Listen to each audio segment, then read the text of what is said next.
And welcome back to another repair video on my 2002 Chevy Silverado 1500 5.3 liter V8 Z71 with 288,000 miles on it. Now the reason I'm replacing the fuel filter is because I don't know how old the one that's on there is, and also I'm having a hard start issue, so I'm hoping that this will resolve that issue. So now let's get into it. So I'm going to go ahead and kick the truck over. And now what I'm going to do is this little trick that I saw in a different video is to remove the fuel pump fuse, so that'll run the engine out of fuel, and there'll be less fuel that'll be flowing out of the fuel filter when I go to remove it, supposedly. So I'll go ahead and take the keys out of the ignition so that way I don't kill the battery. Drop them on my nice seat covers. Now this new fuel filter I got off of Amazon, and it looks to be pretty much the same size and length as the original one. It may be a little bit more wider, and it might be just a tiny bit shorter. And also I noticed that it came with some washers, and I would have preferred to have some O-ring seals now that I look back. So let's go ahead and get underneath the truck.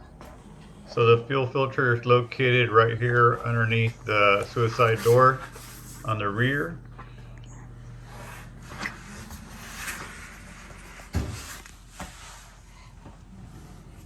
Right there along the frame. And to loosen it, I used a 5/8 wrench and a Crescent wrench because I didn't have the right size wrench for the fuel line fittings. And whenever I'm underneath the truck, that's whenever my dyslexia kicks in and I'm like lefty loosey, righty tighty. So I have to look at the threads and kind of look at it, and then to kind of try and remember which direction I need to turn these.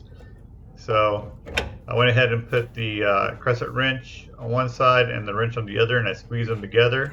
First I take my finger out of there, and then I squeeze them together, and that would loosen them. So I kind of create like a scissor type of an effect there. And then I'll just kind of lightly loosen that one. And what was interesting is over here on this left side is that it didn't take very much to loosen this one, so it seemed like it was a little bit loose, and also it seems like though it doesn't thread in as far as the right side does. So again, my dyslexia is going crazy right here, and I'm pretty sure that I need to close the gap between the Crescent wrench and the wrench, and sure enough, that's what did it. So always look at the threads and see which direction they need to go when you're underneath the truck. It helps me a lot, especially with getting turned around as easily as I do. I'm directionally challenged, so with that said, be sure to always consult with a professional certified mechanic before doing any kind of repair on your truck. Any of my videos that you watch are for entertainment purposes only. Now the trick of removing the fuel pump relay while the truck is running to run it out of fuel, I thought that would eliminate this mess of fuel that you see coming out of here, but it didn't. So there is going to be a lot of fuel still coming out, so be sure to have some type of appropriate mat or bucket underneath the frame while you're doing this job. Now here's something I didn't see in any of the other videos. There are actually some fuel feed pipe O-rings at the ends of these lines. I wish I would have known about this before so I could have ordered some prior to starting this job. So if you're going to be doing this yourselves, be sure to order some before you get your fuel filter out. And the way that I got it out of there was I pulled the right side line out first, and then I pushed the fuel filter behind it and against the frame. Then I pushed the fuel filter to the right to get it to the left side of the fuel line to come out of it. And then I angled it out of the left side and pulled to the left and got it out that way. And we still have some extra fuel coming out. Now here's the old AC Delco filter. If you guys are familiar with the part numbers here and know how old this is by looking at those part numbers, please comment down below. I'd be interested to know how long this truck has been running on this filter. When doing a comparison of the new one that's on the left side and the old one that's on the right side, it looks like the new one is a little bit thicker, and it looks like the threading areas look the same, except for maybe on this side the threading area extends out just a little bit more on the older AC Delco filter, but otherwise they pretty much look the same. Like I mentioned before, this fuel filter came with these washers, and I do not see any washers come out of the original fuel filter that I had in there, so I'm trying to figure out where they would go, but apparently this is for a different application because there was nowhere for them to go. So now whenever you go to install the new one, be sure you have the arrow pointing in the direction of the motor. That's the direction of flow of the fuel from your gas tank to your motor. The way that I installed it was I first inserted the right side and then I pushed it up against the right side as much as I could so that way I can slide in the left side line. And it was a little tight, but got in there. And then what I'll do is I'll go ahead and spin the filter a little bit just so that way I can see the sticker that I put on there and it's easily visible. This shows the date that I installed this new fuel filter. Now before getting any type of wrenches in here, I want to hand tighten these fuel line fittings first because they are at an awkward angle and I tend to strip a lot of things that I work on. Yes, I am a stripper. And I want to make sure that I don't get these misaligned.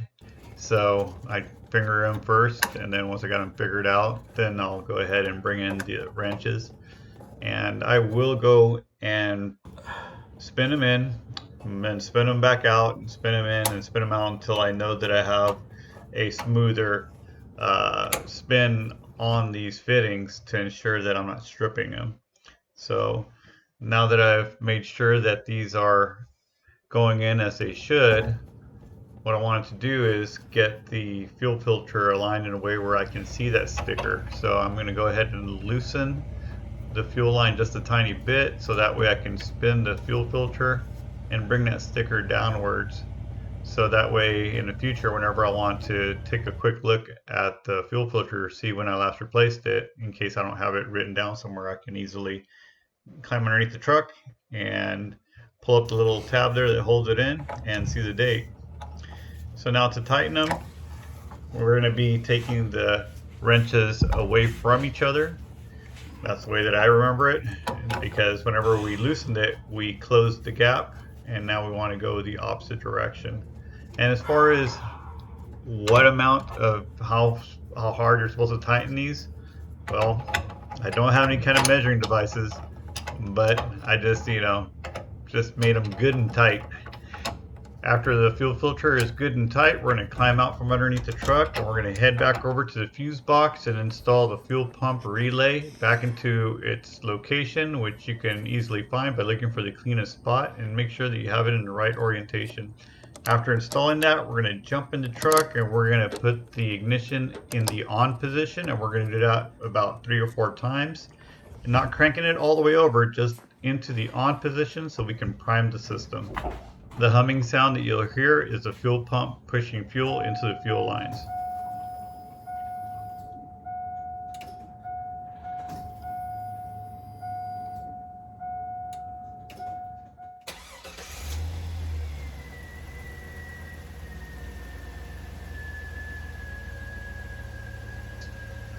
Now I'm going to climb underneath the truck and check my work to make sure that there aren't any leaks and that there isn't any fuel coming out of the sides of the fuel filter.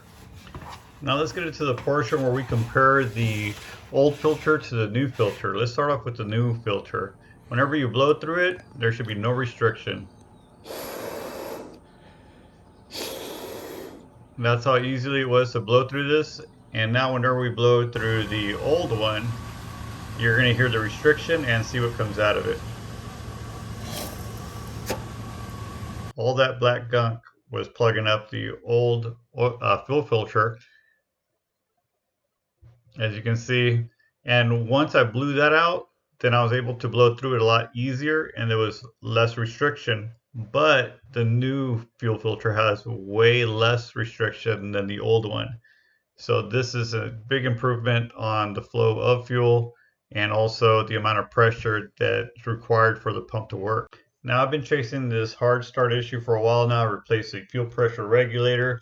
I also replaced the purge valve solenoid and now the fuel filter. I still have an intermittent hard start issue.